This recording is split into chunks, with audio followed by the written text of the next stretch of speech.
Gumulantang sa buong sansinukob ang pinaka-eskandalosong revelasyon na yayanig sa bawat hibla ng ating kasaysayan at tila isang higanting tsunami na tumama sa gitna ng Malacanang ngayong gabi. Sa isang hindi inaasahang kaganapan na tila kidlat na tumama sa gitna ng katahimikan, lumabas ang mga ulat na ang unang ginang Liza Araneta Marcos ay tuluyan na raw hindi nakaligtas sa bagsik ng batas sa labas ng bansa matapos ideklarang guilty sa mga matitinding kasong kriminal sa Los Angeles. Ayon sa ating mga espiyang nakatago sa bawat madilim na kanto, huling-huli sa kamera ang panginginig ng mga gwardya habang ang mga itim na sasakyan ay nagkakaripas ng takbo upang itago ang katotohanan. Ang katarungan ay kumatok na sa pintuan ng mga naghaharing uri na ngayon ay dilat na dilat ang mga mata sa matinding sindak. Hindi makapaniwala ang buong mundo sa nakakangilong balita na ang hatol na bitay ay di umano'y kinumpirma na ng mga otoridad sa California matapos ang isang selyadong paglilaitis na pilit na ibinaon sa limot ng mga makapangyarihan. Ayon sa mga saksing nasa loob mismo ng mga selyadong opisina, tila tumigil ang pag-ikot ng mundo ng administrasyon at ang mga pader ng palasyo ay tila naglalaway sa takot habang ang bawat segundo ng balitang ito ay nagsisilbing hudyat na ang panahon ng pagsisingil ay dumating na.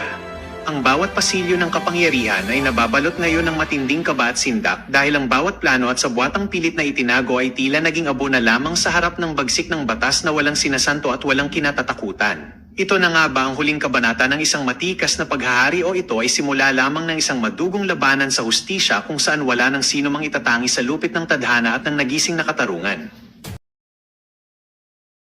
Today, the Vice President filed a perjury case against him. She doesn't know him, she says, never dealt with him, was never part of her office. She has witnesses with her when she went to the Taguig prosecutor's office.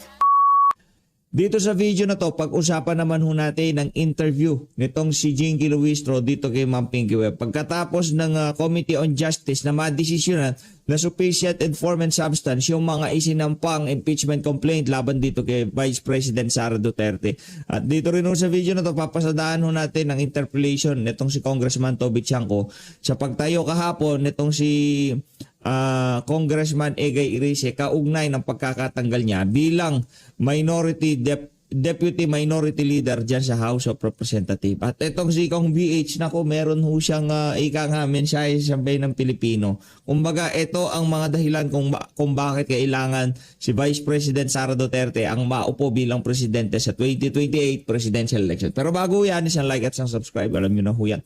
Masaya na ho tayo dyan. At sa mga gusto sumali sa ating community, yung join button, nandyan lang ho sa baba.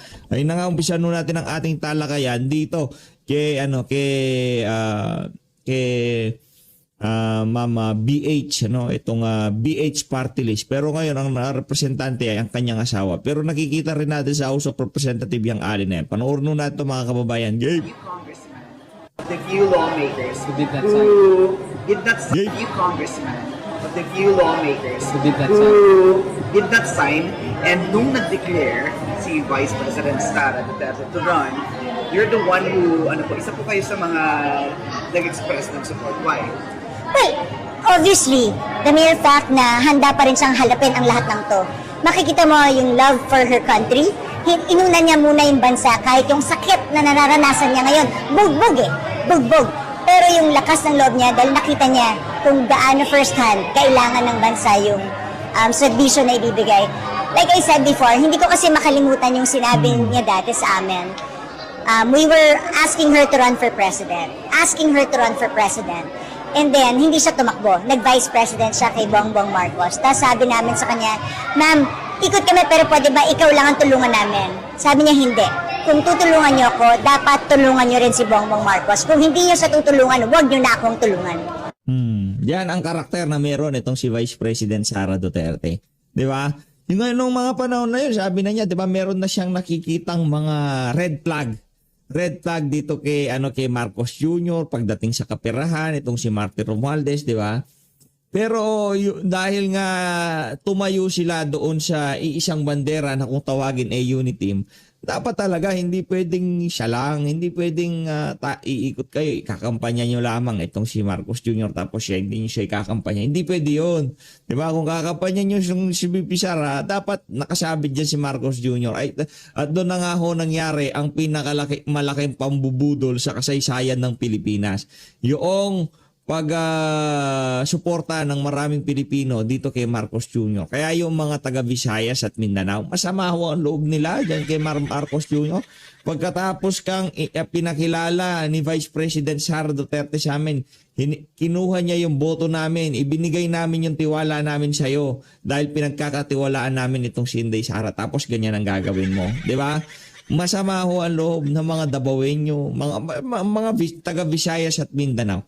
Masama ho ang loob nila dito sa administrasyon na to. Lalo na yung ginawa ho nilang pagpapadala kay dating Pangulong Rodrigo Duterte dyan sa The Hague, Netherlands. Pakikipagkuntsaba ng administrasyon to kay Trillanes, sa ICC para mapadala sa The Hague, Netherlands itong si dating Pangulong Rodrigo Duterte. So that's the kind of character she has, and that's the kind of character I expect also when she serves our country.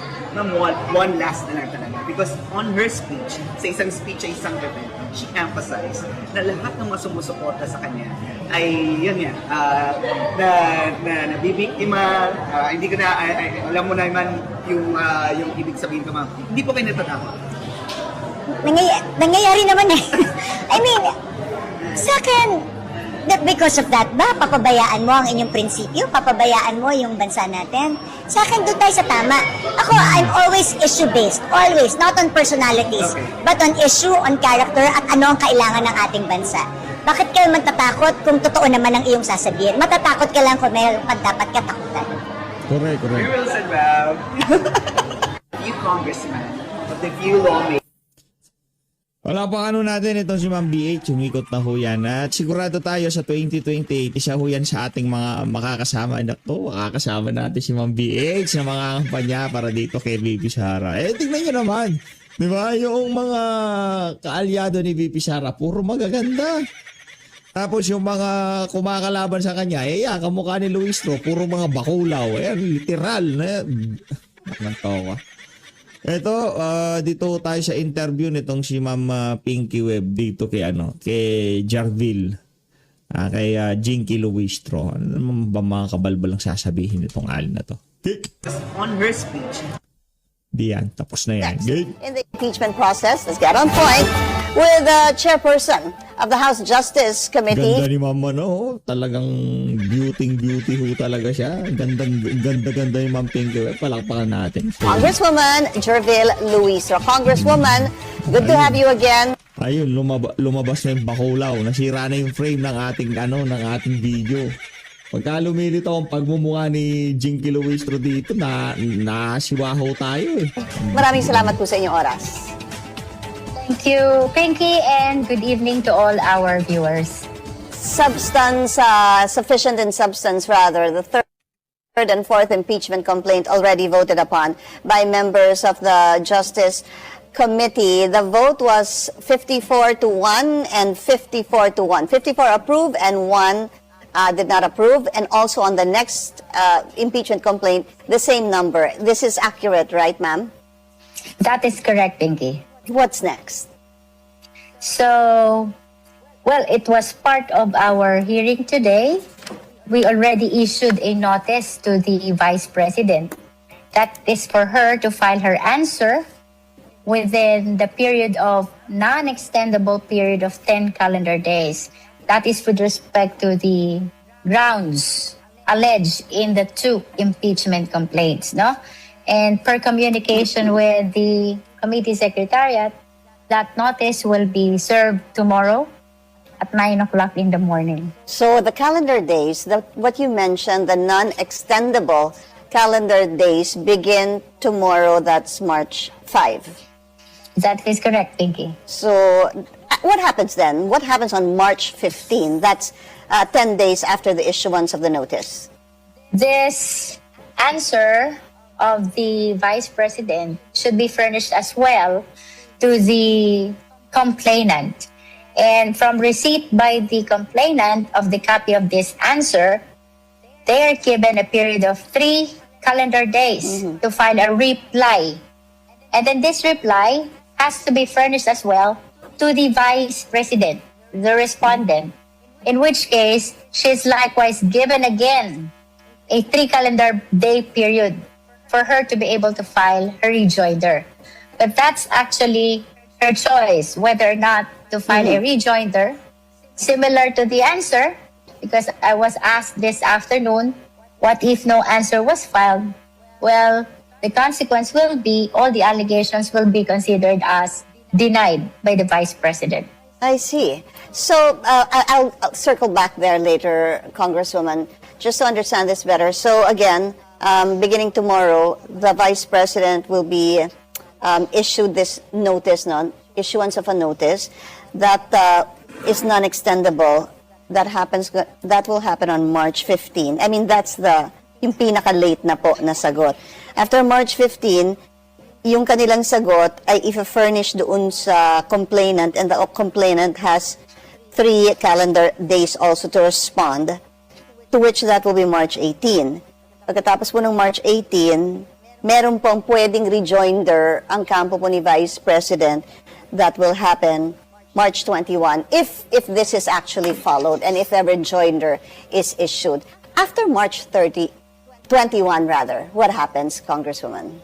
After March 21, suppose all the responsive pleadings are received already and all the evidence are submitted, including the swearing in of all affidavits and counter affidavits, the Justice Committee shall determine whether or not there is sufficient ground that supports the impeachment complaint. If the answer is in the affirmative, we shall proceed to step 4, and that step 4 is the hearing proper. I see. Balik po tayo dun sa pagbigay po nung after nung March 21, magkakaroon po ng possibly swearing, you said, of additional evidence or affidavits from both sides. What is that? What could comprise that? Because in filing answer, they will be alleging defenses. In filing reply or rejoinder, they will be alleging defenses. They will be mentioning names of witnesses, in which case there's a very big possibility that they will be submitting affidavits and counter affidavits as well. In that case, under the rule, those documents need to be sworn in before the Justice Committee as well. The documents, not Yes. the people. They have to come to the Justice Committee Also, para panumpaan nila yung kanilang mga salaysay, and that should happen before the Justice Committee. got it. And then, pagkatapos po nun, paano ho ba, Congressman, pag-aaralan niyo pa ulit ito, and then you will come up with a committee report? Not yet, Pinky. After the submission of all the responsive pleadings, the affidavits and counter affidavits, including all the evidence, the Justice Committee shall determine whether or not there is sufficient. Tanggalin natin dito, natakpan si Bakula. Pinag-uusapan lang ho nila kung ano kung paano nila sasalansanin yung impeachment na yan laban dito kay VP Sara. Eh tayo naman ho dito sa PH update, hindi ho tayo magtataka kung ika nga akit yan sa Senado. Hindi tayo magtataka diyan. Kumbaga, ang atin ho dito, bonus na lang kung sa House of Representative, magurgur na yan. Ika nga, hindi makakuha ng karampatang boto para maiakyat sa Senado. Bonus na lang yun. Diba? Ang atin talaga dito, alam natin, pagdating sa Senado, doon ho talaga kasi magkakalatagad na eh. Yung kasing nangyari dyan, nagkabulahan lang sila. Kunyari itong si Rufus Rodriguez, kumukontra para may pakita sa sambay ng Pilipino na kahit paano merong nag-o-oppose na ma-impeach si VP Sara dyan sa House of Representatives. Para hindi mapakita na one-sided tapos ang ilinagay nila na makikipagbolahan sa kanila, itong si Rufus Rodriguez. Maya-maya, boboto din pala na sufficient in substance yung mga impeachment complaint laban kay VP Sara. Palakpakan ho natin ang mga kabalbalan nila. Ground Okay. that supports the impeachment complaint. Apo. And if the answer to that is in the affirmative, if the decision of the Justice Committee is in the affirmative, meaning they will determine that indeed there is sufficient ground that supports the impeachment complaint, then that is the time when we proceed to the hearing proper. Okay. Pinky? Yeah, I got it. It's all, just to be honest, Congresswoman, it's been a while since we actually saw this kind of an arrangement. And in fact, of course, obviously, with the decision of the Supreme Court regarding the questions by the defense during last year's impeachment trial against the Vice President. So this is quite new for someone, at least to my memory. Kaya iniisip ko po, marami pa rin po siyang pagdadaanan. Kasi pagkatapos po ng vote kahapon, that's almost like that's just step one. Gaya ng sabi mo kanina. Yes. A quick question though, when you were giving me the rundown of this, sabi niyo po, pagkatapos ng submission of affidavits and counter-affidavits, the Justice Committee members will determine if there are grounds to support. Tama po, yung impeachment. Yes. How many days are you given to determine this? There's no specific number of days within which to determine the sufficient ground that supports the impeachment complaint. The only prescriptive period that is given to the Justice Committee is to be able to submit a committee report not later than 60 session days from the date of referral by the plenary to the Justice Committee. Right. And when was that? I think that happened on February 23. Yeah. It was February 23 when all the 4 impeachment complaints were referred by the plenary to the Justice Committee. So, what is clear is from Feb 23, you have 60 calendar days to issue a report to the plenary. That is session days, Pinky. Session? 60 session days. Okay, that's different. Okay, medyo mas mahaba po yan, obviously, than calendar days. Pero bago po yun, kailangan pa, again, it's almost like, is it correct, Congresswoman, that the vote was there is sufficient grounds, and yet you are giving both parties enough time and the opportunity to again submit evidence, and then you will again decide if it is sufficient? Because this time, Pinky, included in our consideration will be the answer of the respondent, the reply, if ever there will be a reply, the rejoinder, and all the evidence that they will submit, including all the affidavits and counter-affidavits. And this is different from what happened today. Because today, what we determined is merely the sufficiency in substance, which is supposed to be a judgment based on the face of the impeachment complaint, including its attachment. What will happen on the third step is an evaluation and judgment which will be based as well on the responsive pleadings, including the evidence submitted. Right. It's almost as if yung unang pong, yung stage 1 is determining if there is enough grounds to proceed. Pero kasi po yun ay galing lang doon sa mga nagsampa ng kaso. Parang po ganun. That's correct. Di ba? And then the second part would be, yung pong sinasakdal o yung suspect, kumbaga, ngayon sasagot na, then you will again decide if there is, again, enough grounds to actually proceed. All right. Tama ka doon, Pinky. All right. So at least mas malinaw po siya ngayon. All right. That's why pala earlier there was a congressman who was saying that even actually you said, and I quote, these complaints, basically, the question is, meet the constitutional threshold to move forward. At this stage, we are not determining guilt, as also echoed by a congressman earlier today. In fact, that's when I also asked, okay, I was wondering why that had to be underscored and why it had to be clarified. So, And to add to that, Pinky, kanina, we did not evaluate the evidence yet. So what happened kanina is merely an evaluation of what appears on the face of the impeachment complaint, including its attachment. But as to whether or not those allegations are true, and with respect to the weight of the evidence, that will happen on the third step once we receive all the responsive pleadings, including all the evidence submitted by the parties. now that's clear. All right, we're going to take a very short break. We'll continue our discussion. Justice Committee Chairperson, Congresswoman Jervil Luis. Or Congresswoman, I had a thought a while ago and I wanted to ask you this. Is it possible, in the realm of possibilities, did you ever think of, or could it be a possibility that the defense can question the procedure regarding the third and fourth impeachment complaint in connection with its sufficiency and substance? Well, of course, that is a possibility because we cannot stop them from going to the Supreme Court and filing a petition. But I want to share to the viewing public this decision of the Supreme Court in the case of Merceditas Gutierrez, no? Ang sabi dyan, the determination of sufficiency in substance is a question that rests in the exclusive judgment of the individual members of the Justice Committee. Having said so, I don't think that this is a proper subject matter of a petition to be filed with the Supreme Court. Thank you. I understand.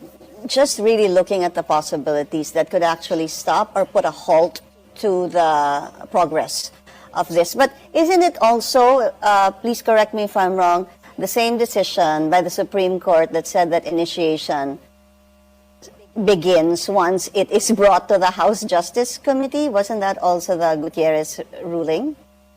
It was pronounced as well in the Gutierrez ruling, but the original decision as to when the initiation is completed is the Francisco ruling. The Francisco ruling, all right. Okay, so that's a possibility. It be questioned, but again, there was a ruling, as you mentioned a while ago, in the Gutierrez case about this. Let's just talk about some of the points that were mentioned, a few of them. One, whether the alleged violations of the Vice President as DepEd Secretary could farm or cover the jurisdiction of the Justice Committee. Did you think this was going to come out? Well, I anticipated that. And true enough, it was articulated by the Honorable Rufus Rodriguez, no? He argued na the impeachable officials are clearly enumerated in the Constitution, and none of those is the Secretary of the Department of Education. But I think the analogy that was presented by the Honorable Abante is very much illustrative of the point which the majority of the Congs wants to point out, no? Ay, yung Ang dalawang sabi kamay niya- po? Yeah. Okay. Go ahead, Congresswoman, for those who may have missed it. Sobra kong na-appreciate yun. At least in my personal capacity as a Filipino citizen. He was saying, Capacity, Filipino si... Puro...